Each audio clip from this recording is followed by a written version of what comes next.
Hello everyone, my name is Jitendra Kumar, Faculty of Civil Engineering, and welcome to the YouTube channel of Engineering College Badmer. So students, this is second lecture of the subject Structural Analysis. Okay, हम structural analysis को शुरू कर चुके हैं, जिसके बारे में मैंने आपको बेसिक था जो थोड़ा बहुत वो ऑलरेडी हमारे लास्ट लेक्चर के अंदर बता दिया है। तो स्टूडेंट्स, आज हम पढ़ने वाले हैं टाइप ऑफ स्ट्रक्चर के बारे में और किस तरह से उनमें कौन कौन से फोर्सेस जनरेट होते हैं, क्या अजम्पशन रहते हैं, ठीक है, और उनकी रिडंडेंसी क्या रहती है, ठीक है, यानी कि अननोन्स क्या आएंगे उनके अंदर। तो स्ट्रक्चरल एनालिसिस के अंदर आप पहले देखिए, मेरे पास है टाइप ऑफ स्ट्रक्चर। ठीक है, मैं क्या पढ़ूंगा आज? Type of structure. तो बच्चों, आपके पास स्ट्रक्चर के दो टाइप हो सकते हैं। एक तो स्ट्रक्चर मेरी रहती है, अगर मैं इस तरह से यहां पर इसके टाइप लिखूं, एक मेरे पास कौन सी हो जाएगी? Rigid jointed structure. One will be my rigid jointed structure and other one will be pin jointed structure. Second one will be my pin jointed structure. Okay, तो रिजिड जॉइंटेड स्ट्रक्चर और pin jointed structure का मतलब क्या है, इन्हें समझते हैं। सबसे पहले पढ़ेंगे हम रिजिड जॉइंटेड स्ट्रक्चर के बारे में।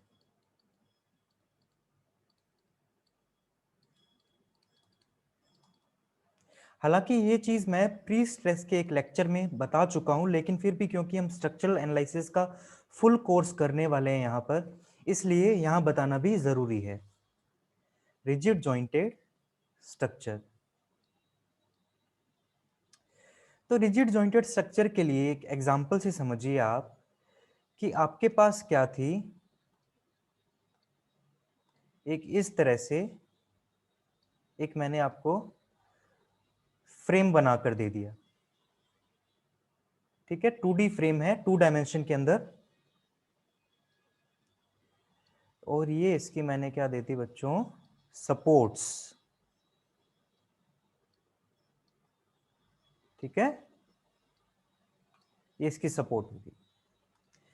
अब इसमें किसी भी रीजन से इसके अंदर डिफॉर्मेशन आएगा, इसके अंदर कुछ लोड्स लगे हुए, फोर्सेस लगे हुए हैं, यहां भी और यहां भी। ओके, तो इस वजह से इसमें क्या आएगा बच्चों? डिफॉर्मेशन।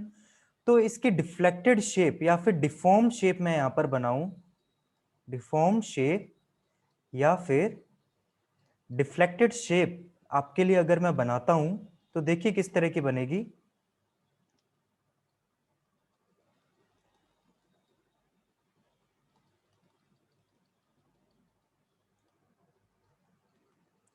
ये कुछ इस तरह की हो जाएगी। ठीक है, अब रिजिड जॉइंटेड का मतलब क्या है कि किसी जॉइंट के ऊपर, यानी कि ये जॉइंट था, डिफॉर्मेशन होने से पहले, यानी कि जो लोड लगे पड़े हैं उसके कारण डिफॉर्मेशन होने से पहले जो एंगल था, सपोज यहां पर 90 डिग्री का एंगल था, तब इवन आफ्टर द डिफॉर्मेशन, ठीक है, इवन आफ्टर द डिफॉर्मेशन और डिफ्लेक्शन, यहां पर जो एंगल रहने वाला है, ठीक है, इस जॉइंट का एंगल वो रहेगा सेम 90 डिग्री का 90 डिग्री। तो ठीक है, if angle after the deformation, if angle after the deformation, और एंगल कौन सा? If angle of joint after the deformation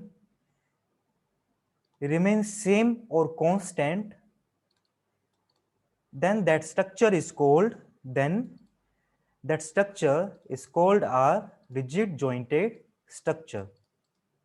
Then that structure is called rigid jointed structure.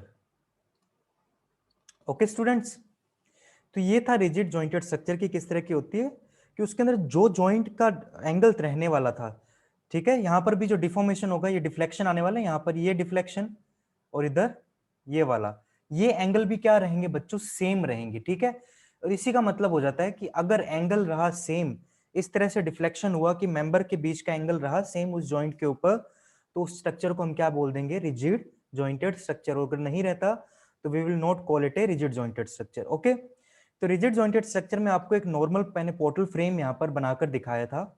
तो इस तरह से इसके कुछ कुछ नाम होते हैं, जैसे बीम को भी हम इसके अंदर फ्रेम्स के अंदर ही कंसीडर करके ले लेते हैं, ठीक है। और अगर मैं इनकी नेमिंग करने जाऊं कि अब मैं बीम और कॉलम ये सब बनाने जाऊंगा, या जैसे बीम का तो हम नाम दे देते हैं, कंटिन्यूस बीम है, या फिर यहाँ पर सिंपली सपोर्टेड होगी, प्रोप्ड कैंटिलीवर होगी। लेकिन ये फ्रेम आ रहे हैं जो 2D फ्रेम आ रहे हैं मेरे पास ही, ठीक है, 2 डायमेंशन के अंदर। इनको अब नेमिंग क्या दूंगा मैं, फ्रेम।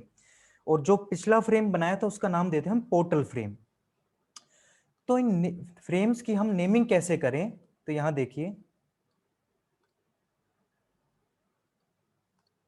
अगर आपके पास फ्रेम बना पड़ा है कुछ इस तरह से, ठीक है, वेट ए मिनट,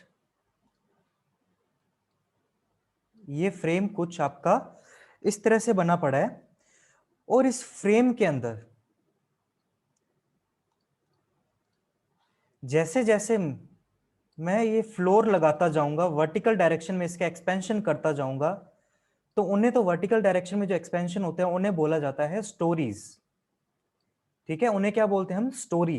जैसे बोलते हैं ना, इतने माले की बिल्डिंग है, इतने स्टोरी की बिल्डिंग है, तो वही वाला स्टोरी, कुछ अलग नहीं, ठीक है। तो इसमें अभी आपको कितने स्टोरी दिख रहे हैं, single, 1 story, 2 story and 3 story, right. और इस तरह से अभी बे कितना, और ये जो हॉरिजॉन्टल डायरेक्शन में जो एक्सपेंशन होता है इसे बोलते हैं हम बे, ठीक है। इसे हम क्या बोल देंगे बच्चों, बे। तो अभी इसका नेम क्या हो जाएगा इसके हिसाब से, 3 स्टोरी सिंगल बे फ्रेम।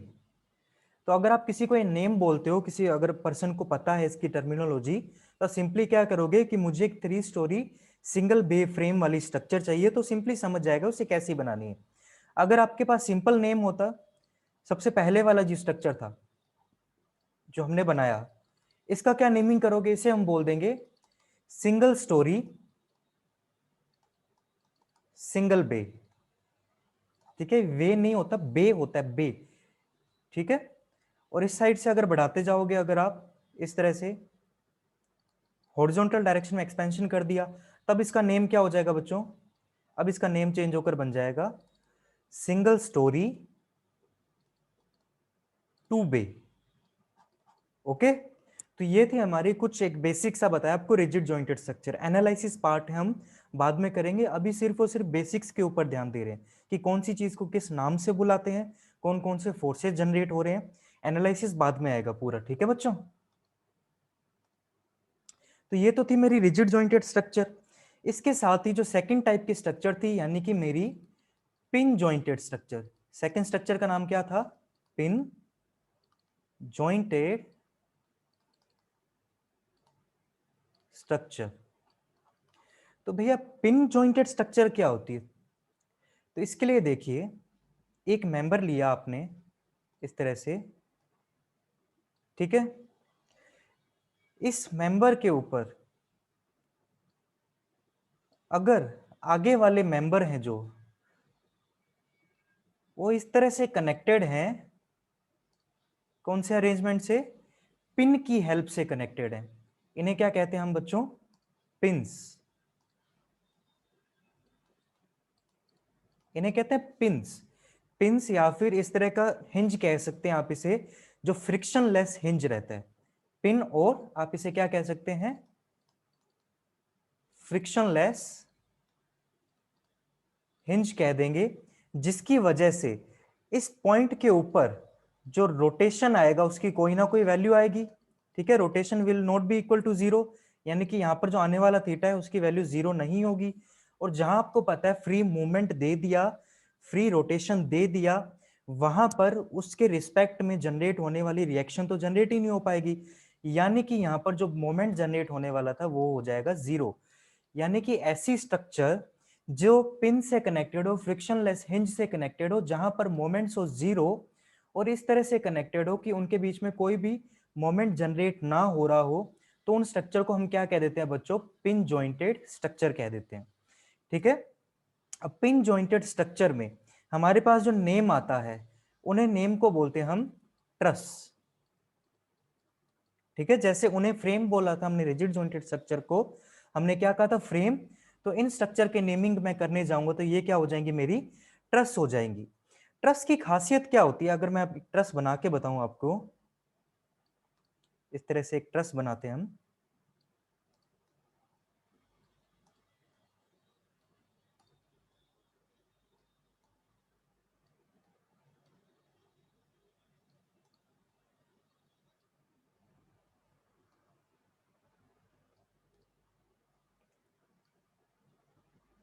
ठीक है, ये क्या है हमारा, एक हमने ट्रस बनाया है।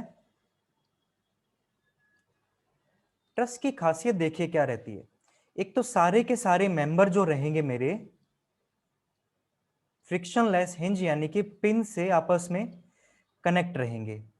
ठीक है, उसके बाद ये इसकी सपोर्ट दिखा देता हूं क्योंकि एक्सटर्नल सपोर्ट भी दिखाना जरूरी है। ठीक है, एक हिंज सपोर्ट लिया मैंने और एक सपोर्ट कौन सी ली मैंने, रोलर सपोर्ट। तो इनको नेमिंग की क्या की जाती है बच्चों, ट्रस कहा जाता है इन्हें। ठीक है, और ट्रस की खासियत क्या रहती है कि all the members are connected by pins और फ्रिक्शनलेस हिंज। सेकंड इसकी खासियत क्या रहती है, नोट करके लिखेंगे आप, यहां पर आप स्पेशल नोट करके क्या लिखेंगे कि इन सब मेंबर के अंदर, ये जो मेंबर है ना, इन मेंबर के अंदर सिर्फ और सिर्फ एक्सियल फोर्सेस को कंसिडर किया जाता है। जो प्री डोमिनेंट फोर्सेस होंगे हमारे वो कौन से होंगे, एक्सियल ओनली। तो ट्रस के अंदर अगर मैं लिखता हूं यहां पर pre dominant forces considered will be axial only.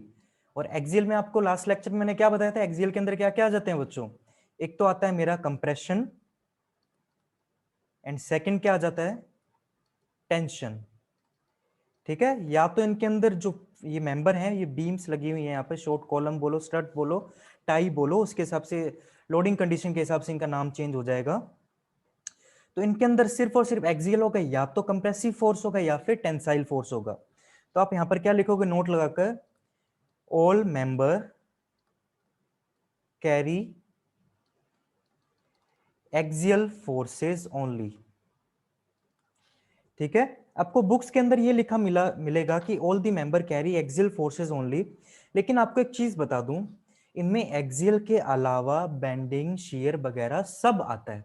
ठीक है, कोई भी हिंज एंटायरली फ्रिक्शनलेस नहीं हो सकता है, ये चीज आपको भी पता है कि एक्चुअल लाइफ के अंदर ये कंडीशन नहीं होती। लेकिन प्री डोमिनेंट जो क्या रहता है इसमें फोर्स, वो रहता है एक्सियल।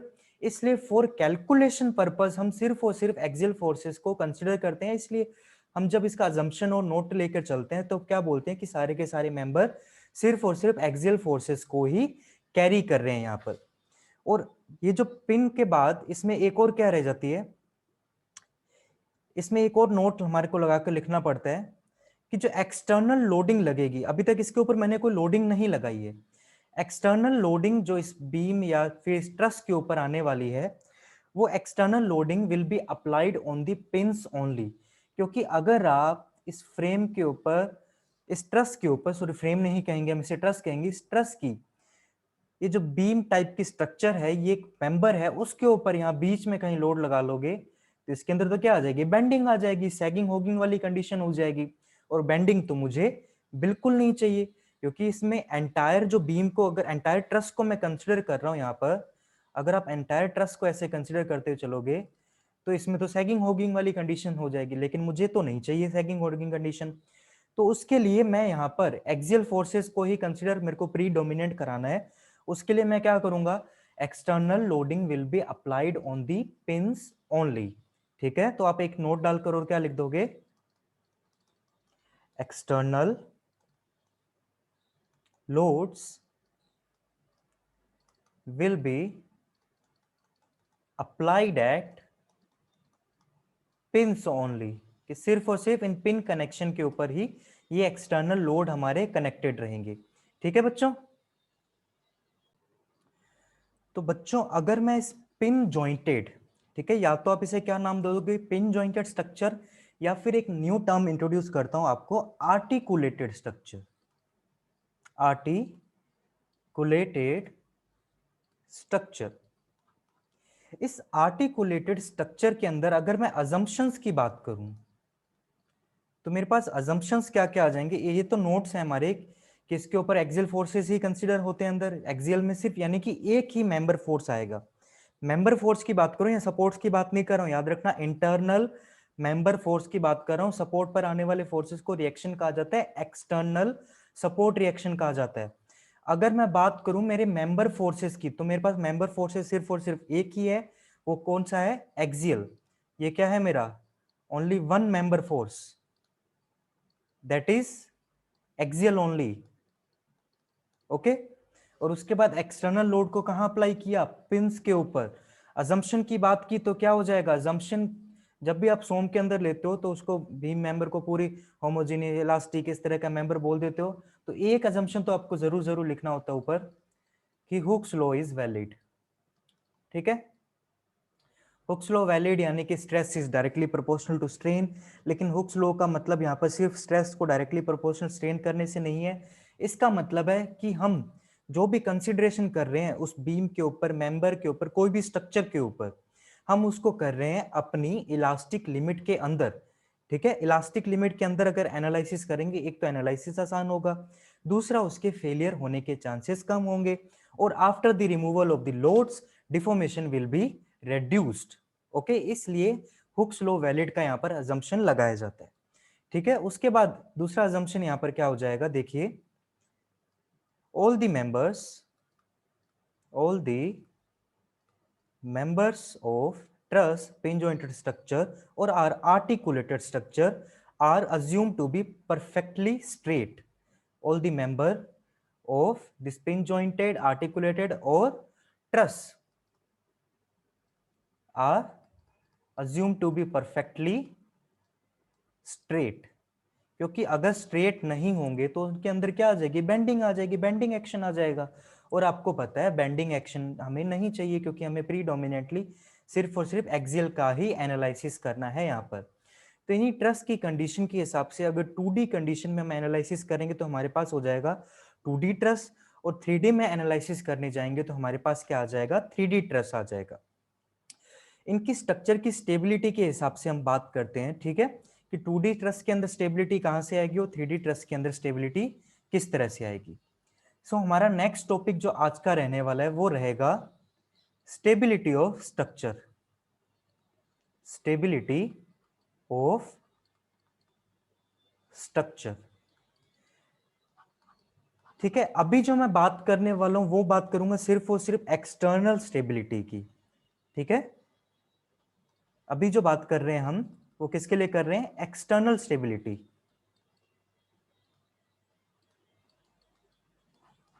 एक्सटर्नल स्टेबिलिटी किसी भी स्ट्रक्चर की डिपेंड करती है ऑन सपोर्ट रिस्ट्रेन और सपोर्ट रिएक्शंस पर। ठीक है, और अगर इंटरनल स्टेबिलिटी की बात करें तो किसके ऊपर डिपेंड करेगी, मेंबर के अरेंजमेंट के ऊपर। ठीक है, कभी भी इंटरनल स्टेबिलिटी स्ट्रक्चर की है वो मेंबर की स्ट्रेंथ के ऊपर डिपेंड बाद में करेगी, लेकिन मेंबर के अरेंजमेंट के ऊपर पहले करेगी। आपका मेंबर चाहे कितना भी स्ट्रॉन्ग हो, चाहे मान लीजिए कि पेन कितना भी स्ट्रॉन्ग, लेकिन अगर इसकी स्टेबिलिटी नहीं दी है तो गिर गया, ये तो स्ट्रक्चर फेल होगी। तो इसकी स्टेबिलिटी के लिए इसे दोनों साइड से सपोर्ट में फिक्स करना जरूरी है, चाहे हिंज सपोर्ट दो दोनों साइड, ठीक है, चाहे एक साइड हिंज या दूसरी साइड रोलर दो। तो किसी भी स्ट्रक्चर की स्टेबिलिटी के लिए पहले एक्सटर्नल स्टेबिलिटी का कंपलसरी होना मस्ट हो जाता है। ठीक है, तो सबसे पहले एक सिंपल बीम से समझते हैं स्टेबिलिटी के लिए।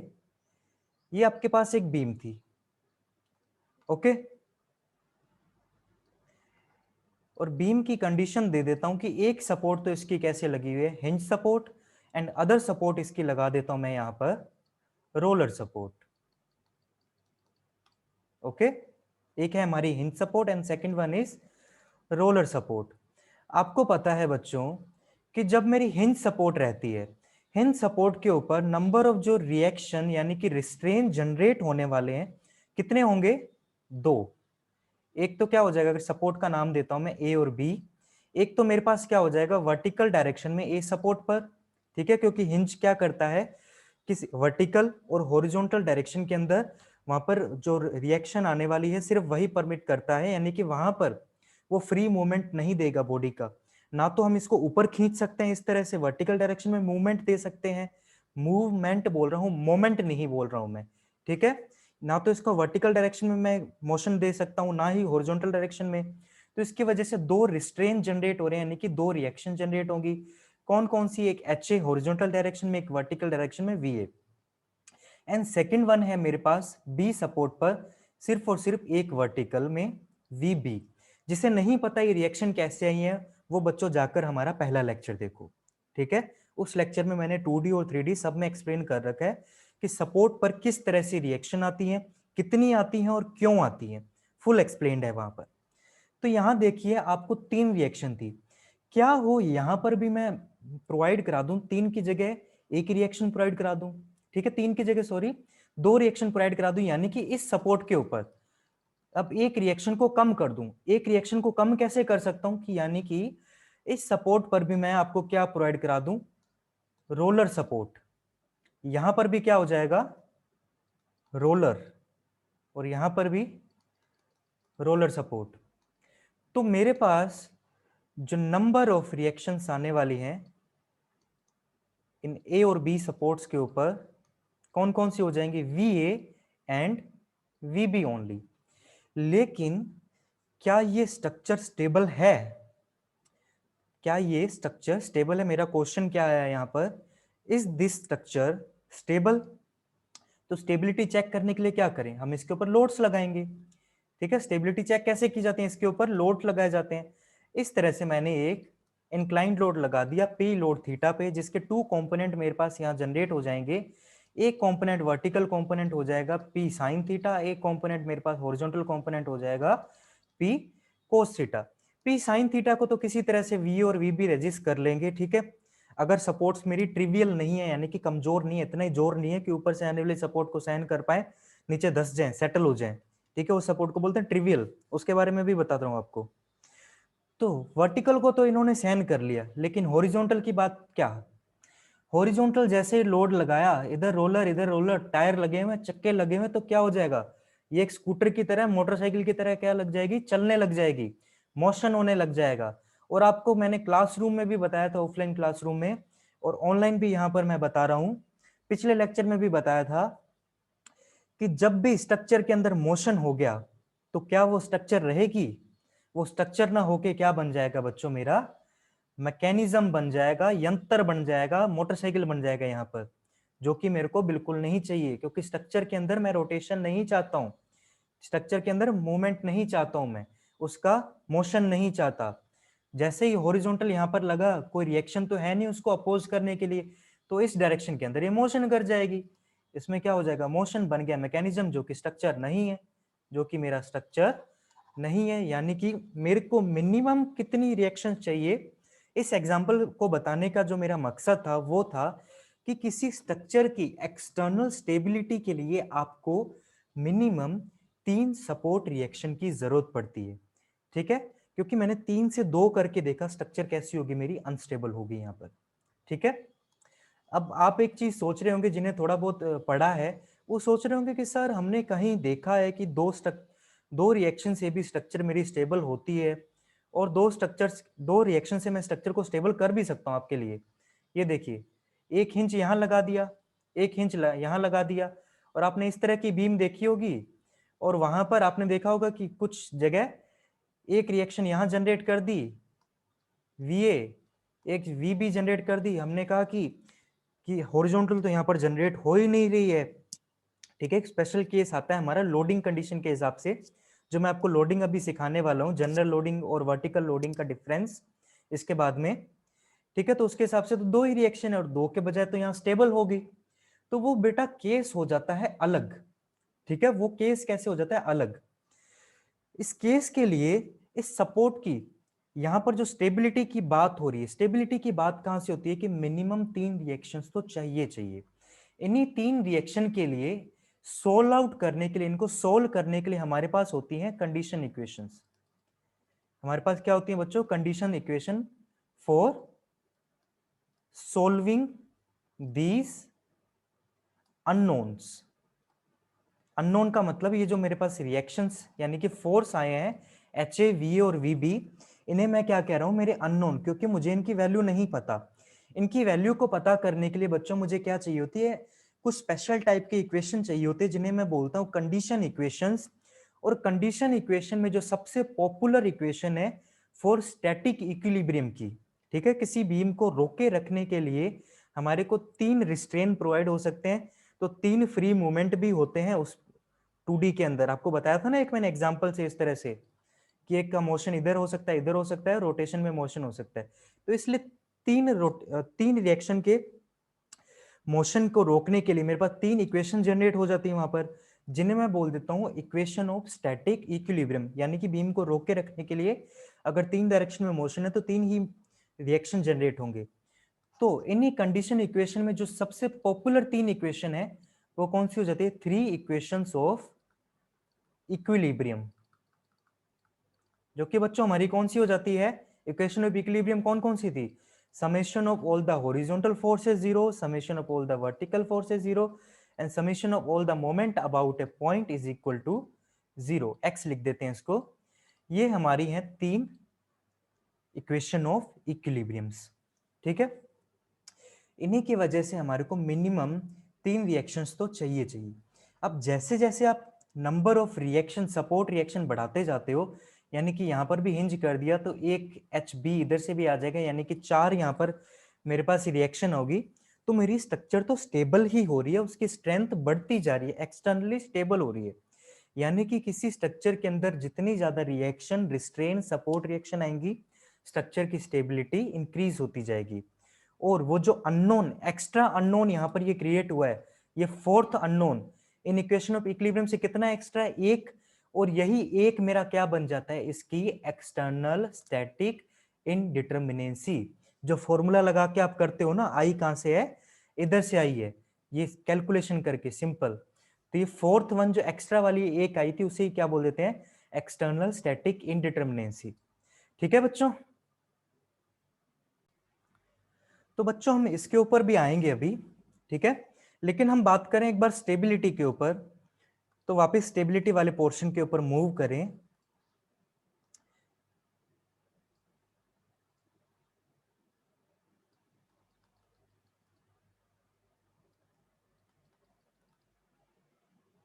ठीक है, ये A support, B support, reaction generate करा देते हैं, थोड़ा सा सेपरेट कलर लेते हैं ताकि इजीली विजिबल हो जाए।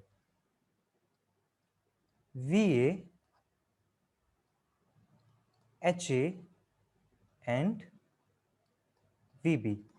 तो थोड़ी देर पहले मैंने बाय एग्जांपल आपको समझाया कि किसी स्ट्रक्चर को सोल आउट करने के लिए, ठीक है, यानी कि उसके डिटर्मिनेट होने के लिए, उसको स्ट्रक्चर ही बोलने के लिए, ठीक है, मिनिमम तो कितनी कंडीशंस चाहिए हमें, 3 इक्वेशंस चाहिए।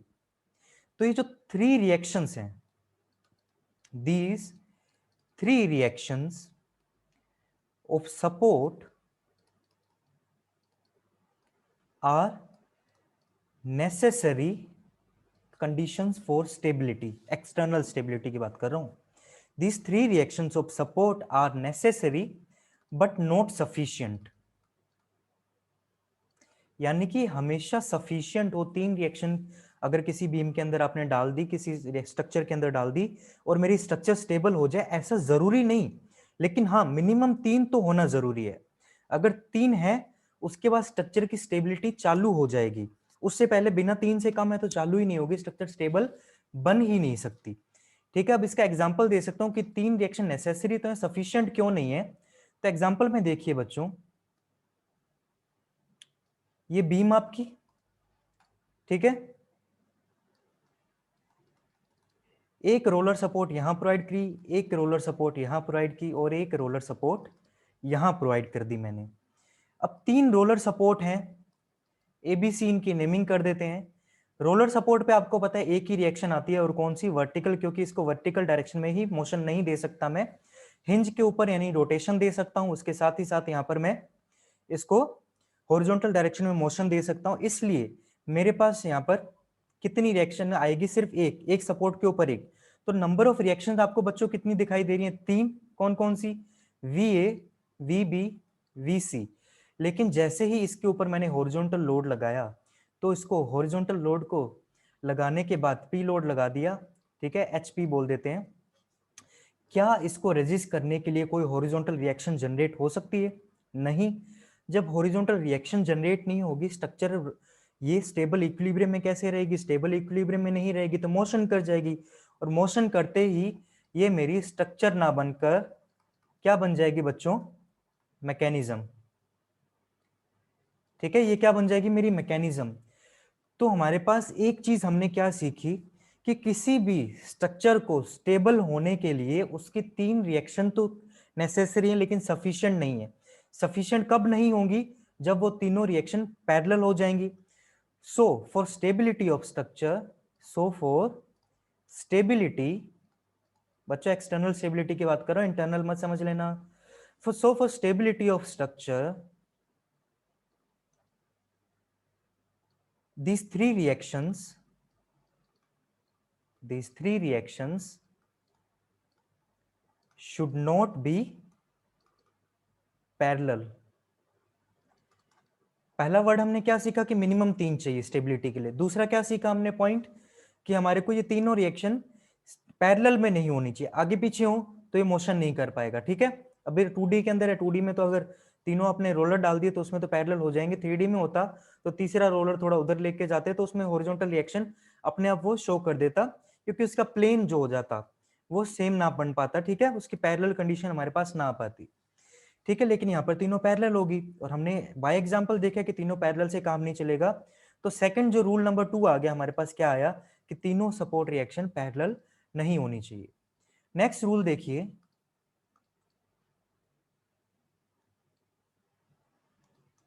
डायग्राम से ड्रॉ करने की कोशिश करते हैं।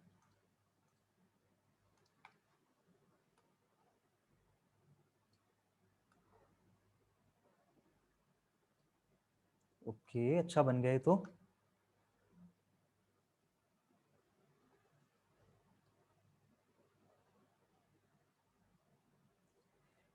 ठीक है,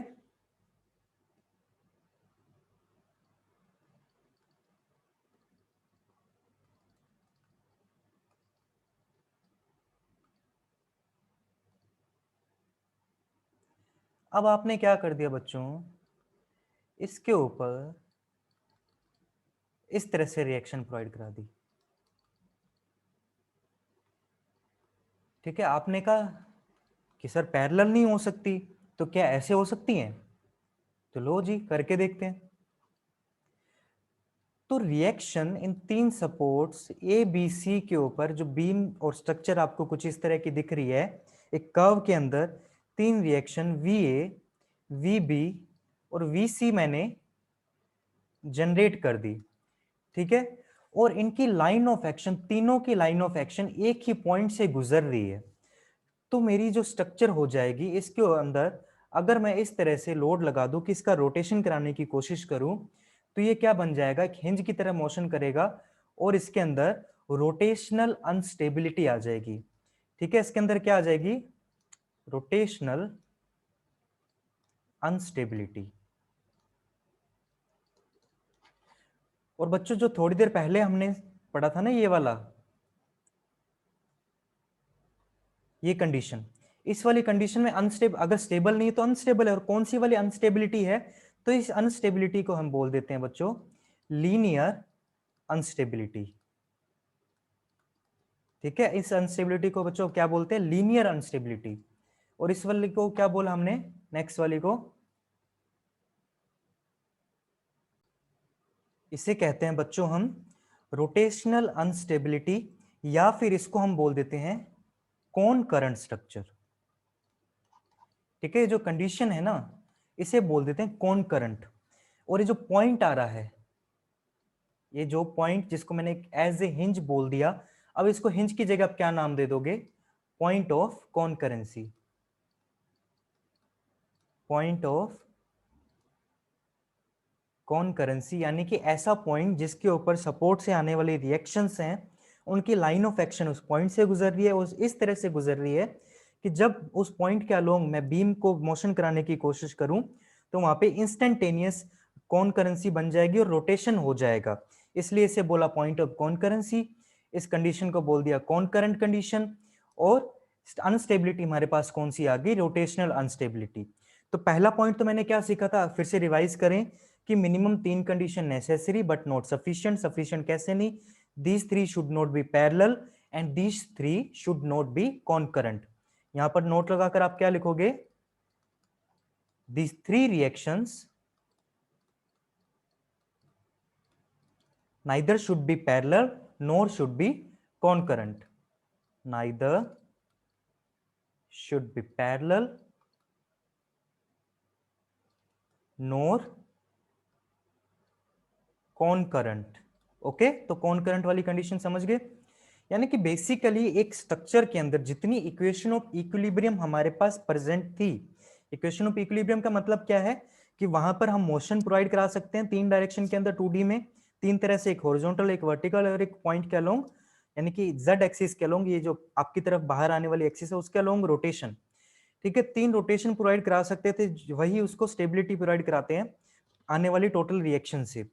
ठीक है, तो यानी कि कंडीशन इक्वेशन से अगर मेरी सपोर्ट रिएक्शन कम हो जाए, चाहे कंडीशन इक्वेशन मेरे पास 2 ही क्यों ना आ रही हो, ठीक है, 2 कैसे आएंगे वो भी अभी बताता हूं, जनरल लोडिंग और वर्टिकल लोडिंग के डिफरेंस में, चाहे मेरे पास 2 ही क्यों ना आ रही हो, अगर मेरी एक्सटर्नल जो रिएक्शंस हैं, एक्सटर्नल सपोर्ट रिएक्शन, जिन्हें मैं नेमिंग दे देता हूं आर से, ठीक है, अगर एक्सटर्नल सपोर्ट रिएक्शन आर जो मेरी कम हो जाती हैं मेरी कंडीशन इक्वेशन से, इसे क्या नेम देते हैं, इसे रेड कलर से कर देते हैं, चलो इसको बोलेंगे एक्सटर्नल सपोर्ट रिएक्शन, और इसे क्या बोल देंगे,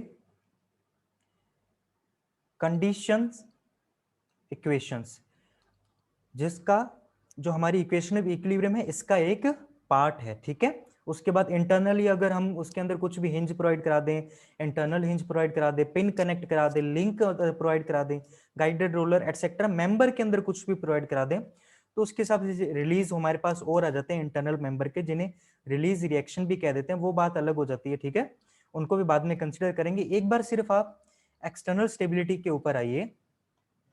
तो एक्सटर्नल स्टेबिलिटी में क्या बोला कि अगर ये इससे कम हो जाए तो मेरी स्ट्रक्चर क्या हो जाएगी, अनस्टेबल। ठीक है, स्ट्रक्चर मेरी क्या हो जाएगी बच्चों, अनस्टेबल।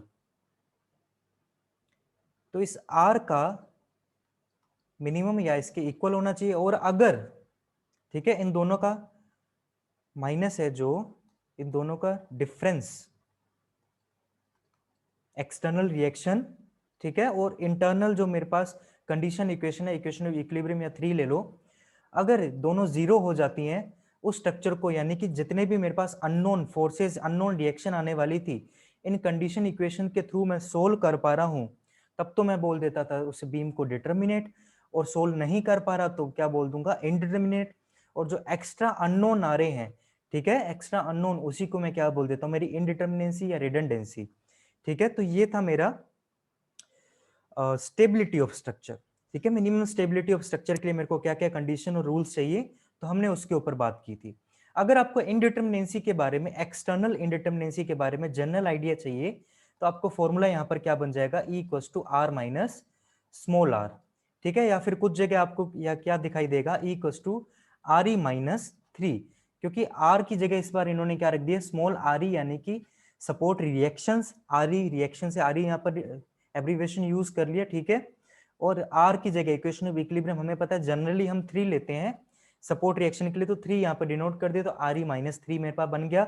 उसके बाद जितनी रिएक्शन ज्यादा हो जाती है उसी को मैं इनडिटर्मिनेंसी बोल देता हूं, क्योंकि एक्सटर्नल सपोर्ट रिएक्शन के लिए आ रही है, इसलिए हमने इसे बोला एक्सटर्नल इनडिटर्मिनेंसी। हालांकि हम इनडिटर्मिनेंसी को डिटेल में पढ़ेंगे, लेकिन वो जनरेट कहां से हुई उसके बारे में मैं आपको हल्का हल्का आइडिया अभी से दे रहा हूं। ओके बच्चों, तो चलिए ये बात होगी हमारी स्टेबिलिटी के ऊपर। अब हम बात करेंगे जनरल लोडिंग, एक लास्ट टॉपिक है आज का, वो हम बात करने वाले हैं। एक बात करेंगे जनरल लोडिंग और वर्टिकल लोडिंग के बारे में, difference between general loading and vertical loading.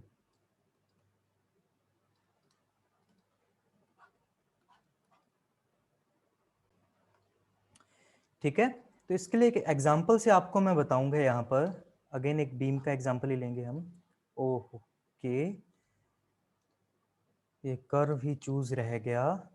ये मैंने लिया मेरा बीम का एग्जांपल।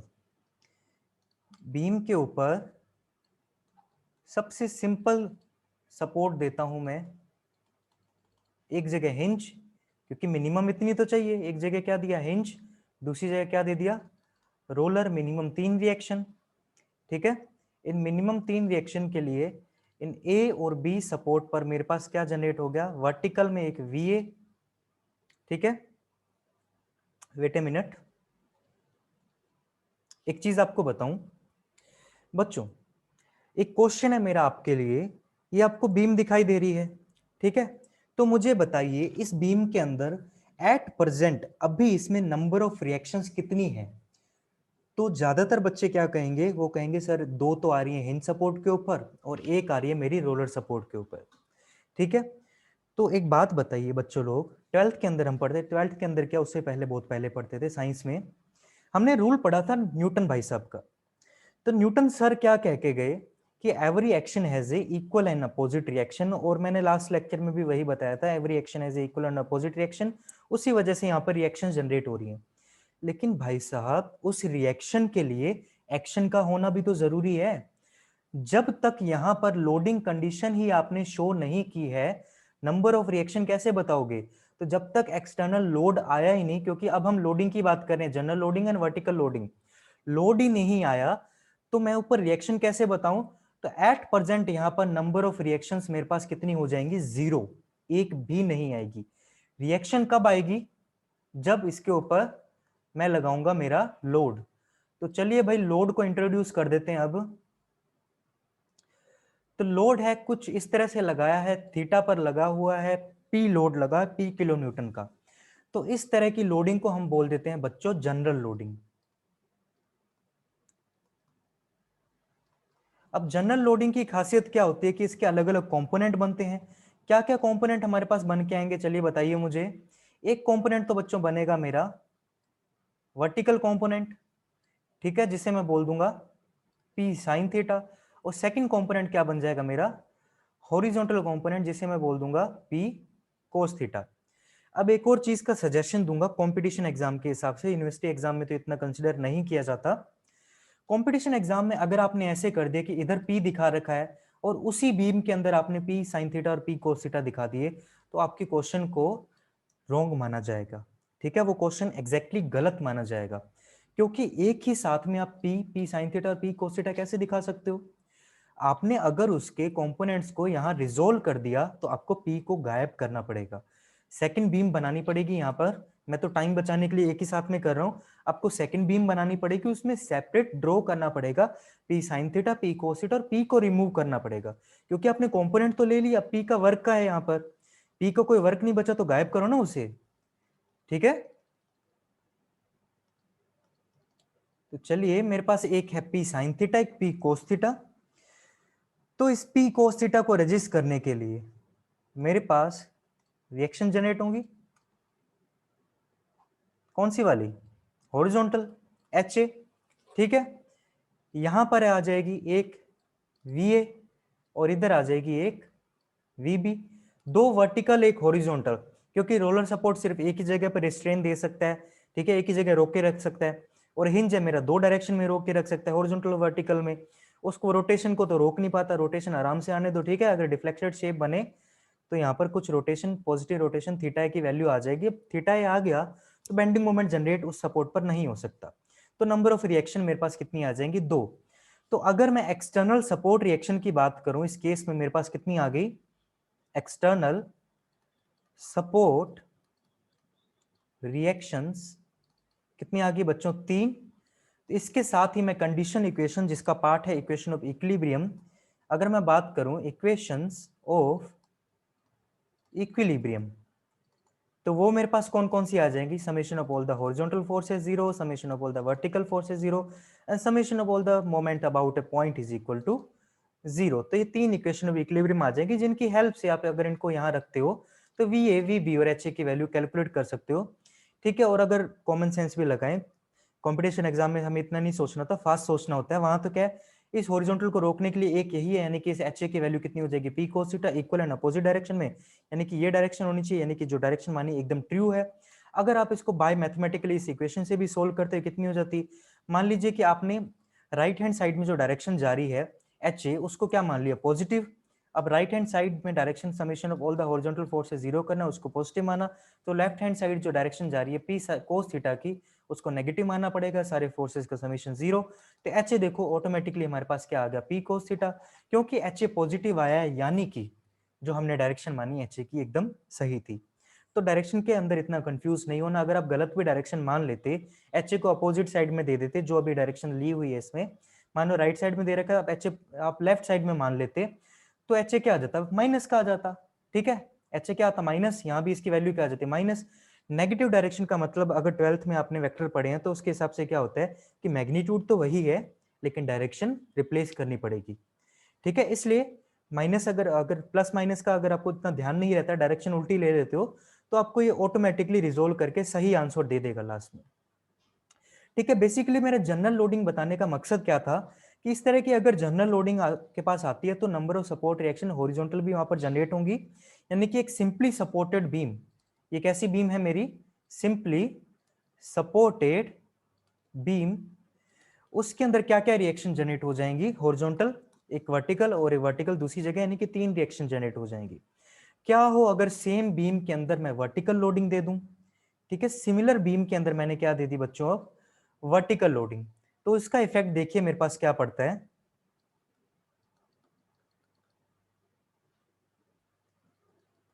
यहां मैंने रोलर बना दिया, आप चाहें तो ले सकते हैं, पर मेरी आदत क्या है, जनरली मैं लेफ्ट हैंड साइड तो हिंज बनाता हूँ, राइट हैंड साइड रोलर बनाता हूँ, बस वो हैबिट बन गई है, गलत नहीं है। आप चाहे तो रोलर उस साइड ले लो, हिंज इस साइड ले लो, एनालिसिस कहीं से भी करो, फाइनल आंसर तो वही आने वाला है ना, नंबर ऑफ रिएक्शन तो वही आने वाला, तो डायरेक्शन का इतना नहीं सोचते हैं। ओके, अब इसके ऊपर मैंने क्या लगा दी, वर्टिकल लोडिंग, यानी कि इस तरह से पी लोडिंग लगा दी जो कि 90 डिग्री पर एक्ट कर रही है। तो इन सपोर्ट्स ए और बी सपोर्ट पर रिएक्शन कौन कौन सी आएंगी, क्या यहां पर हॉरिजॉन्टल आएगी, जब यहां पर हॉरिजॉन्टल एक्शन ही नहीं लग रहा तो हॉरिजॉन्टल रिएक्शन कहां से आएगी, हॉरिजॉन्टल कंपोनेंट ही नहीं है, जीरो है, ठीक है, तो रिएक्शन तो आ ही नहीं सकती। तो मैं क्या करूंगा यहाँ पर, सिर्फ और सिर्फ दो रिएक्शन कौन कौन सी, वर्टिकल में वी ए और वी बी आ जाएंगी। तो यहां पर आपने एक चीज देखी, स्ट्रक्चर मेरी स्टेबल है, ठीक है, even with the help of two only two reaction my structure is being stable here. ठीक है, सिर्फ दो रिएक्शन है फिर भी मेरी स्ट्रक्चर स्टेबल है, आप देख सकते हैं यहां पर। लेकिन कैसे स्टेबल हुई, क्योंकि यहां पर जो मेरे को कंडीशन इक्वेशन चाहिए, यानी कि मेरे को इक्वेशन ऑफ इक्विलिब्रियम की रिक्वायरमेंट है, वो भी कितनी हो जाती है, सिर्फ और सिर्फ दो। ठीक है, जो लास्ट में मैंने आपको बताया था ना कि reaction greater than equal to condition equation होनी चाहिए, तो हो तो रही है ना इक्वल टू। यहाँ पर number of external support reaction कितनी है बच्चों, दो, कलर चेंज करके लिख लेते हैं, इस सेकंड बीम की बात चल रही है। ठीक है, कौन सी लोडिंग चल रही है अब, वर्टिकल लोडिंग, पहले हमने बात की थी जनरल लोडिंग की, अब बात हो रही है वर्टिकल लोडिंग की। तो जो एक्सटर्नल सपोर्ट रिएक्शन यहाँ पर कितनी आ गई, एक्सटर्नल सपोर्ट रिएक्शन मेरे पास बच्चों आ गई दो, ओके, और इक्वेशन ऑफ इक्विलिब्रियम मेरे पास कितनी आ गई बच्चों, यहां पर दो आ गई। तो इसके साथ ही यहां पर इक्वेशन ऑफ इक्विलिब्रियम भी बच्चों कितनी है, दो। तो उस कंडीशन के हिसाब से जो फाइनल कंडीशन मैंने आपको स्टेबिलिटी की बताई थी कि मेरी सपोर्ट रिएक्शन बराबर या फिर ज्यादा होनी चाहिए कंडीशन इक्वेशन से, यानी कि equation of equilibrium in this particular case for external stability, तो बराबर हो गई। ठीक है, इसलिए मेरी स्ट्रक्चर यहां पर स्टेबल हो चुकी है even with the help of only two reactions. ठीक है, सिर्फ दो रिएक्शन से भी स्ट्रक्चर स्टेबल हो चुकी है। और इस तरह की कंडीशन जो है उसे मैं बोल देता हूं वर्टिकल लोडिंग। और वर्टिकल लोडिंग में आपको एग्जाम के अंदर, क्योंकि कंपटीशन एग्जाम में क्या होता है, इस तरह का डाउट हमेशा लगभग पूछता रहता है, वर्टिकल लोडिंग दे देगा और जिसे नहीं पता होता वो नंबर ऑफ रिएक्शन ज्यादा बता देता है, इनडिटरमिनेंसी उसकी वजह से अननोन ज्यादा आ जाते हैं, इसलिए हम फिर सोल्व आउट नहीं कर पाते उसे। ठीक है बच्चों, तो ये था हमारा बस इतना ही, अगर जनरल लोडिंग और वर्टिकल लोडिंग एक बीम के केस में।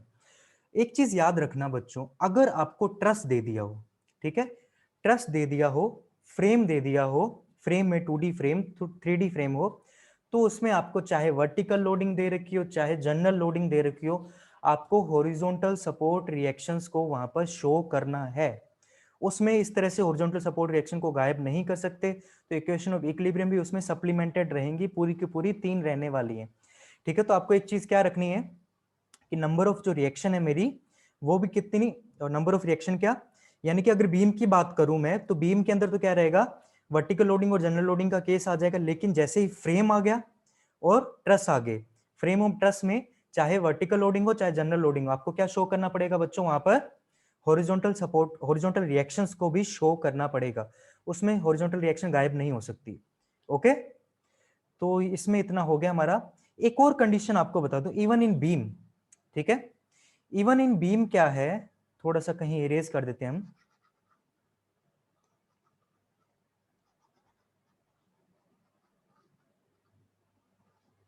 ओके, ये जगह बन गई हमारे पास।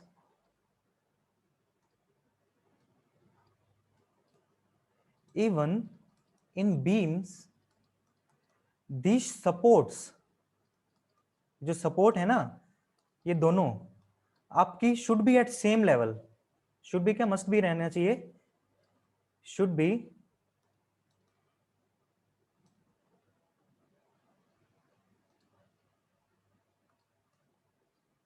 Must be at same level, क्योंकि अगर आपने इसका लेवल चेंज कर दिया, यानी कि इस बीम को नीचे डाल दिया, तब देखो इसमें हॉरिजॉन्टल रिएक्शन जनरेट होगी। ठीक है, तो कंडीशन क्या क्या होनी चाहिए, एक तो बीम होनी चाहिए, और बीम के अंदर भी दोनों का जो सपोर्ट का लेवल है वो क्या होना चाहिए, एक ही प्लेन के अंदर एक ही लेवल पर होना चाहिए। अब इसके साथ ही मेरे को एक चीज याद आ गई यहाँ पर, ये सपोर्ट की सिंकिंग और सपोर्ट वाले इस बात से, जो हमने स्टेबिलिटी की बात की थी कुछ देर पहले, स्टेबिलिटी में मैंने आपको 4 पॉइंट बताए थे, राइट। पहला पॉइंट तो क्या था कि मिनिमम 3 रिएक्शन चाहिए, जो कि नेसेसरी है लेकिन सफिशिएंट कंडीशन नहीं है। सेकंड पॉइंट क्या था कि तीनों रिएक्शन पैरेलल नहीं होनी चाहिए, यानी कि लीनियर अनस्टेबिलिटी नहीं आनी चाहिए वहां पर। नेक्स्ट पॉइंट हमारा बच्चों क्या था, नेक्स्ट पॉइंट था कि वहां पर पॉइंट ऑफ कॉन्करेंसी, यानी कि कॉन्करेंट स्ट्रक्चर नहीं होनी चाहिए, जिसके वजह से रोटेशनल अनस्टेबिलिटी आ जाती है। ठीक है, ये नहीं होना चाहिए। और लास्ट पॉइंट, एक एक्स्ट्रा पॉइंट आप लिखो यहां पर अब, ठीक है, ये मेरे को सपोर्ट को देखकर याद आ गया। Okay, I'm unable to choose this.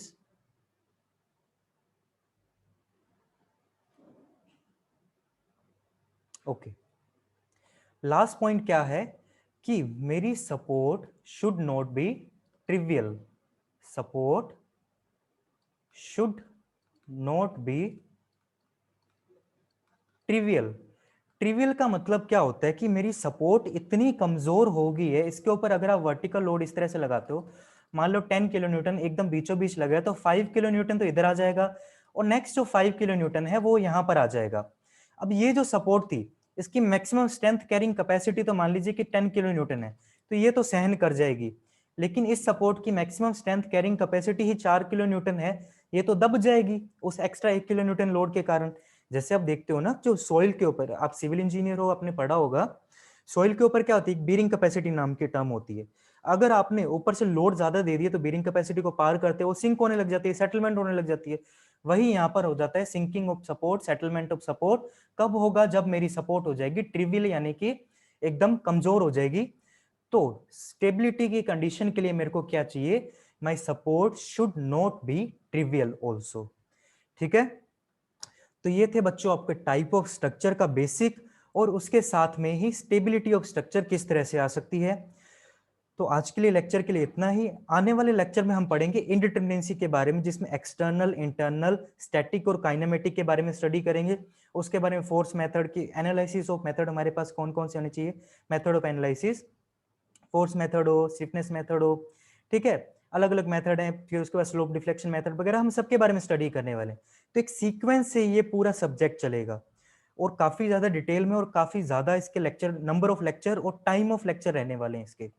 तो मेरा सब बच्चों से सजेशन है, बच्चों शुरू से देखो, नोट्स बनाओ, रिवाइज करो, क्योंकि अगर ये सब्जेक्ट नहीं किया तो पूरी स्ट्रक्चर खत्म है, आरसीसी स्टील ये सब खत्म है, कुछ नहीं कर पाओगे फिर, और लाइफ के अंदर फिर रोते रहोगे हमारी स्ट्रक्चर कंप्लीट नहीं हुई है, हम कोई एग्जाम ढंग से कर नहीं पा रहे, और कट ऑफ के आसपास आते हर बार रह जाओगे और आपको लगेगा कि अरे यार थोड़ा और पढ़ लेता, उसकी तैयारी कर लेता, फिर एग्जाम निकल जाता।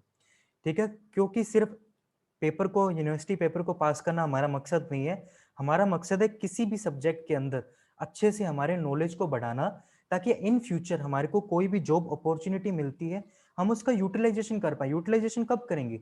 जब हमें प्रॉपर नॉलेज होगा चीजों के बारे में। ठीक है, तो आज के लिए बच्चों इतना ही। होप सो आपने सेशन को एंजॉय किया होगा। So thank you for watching the video.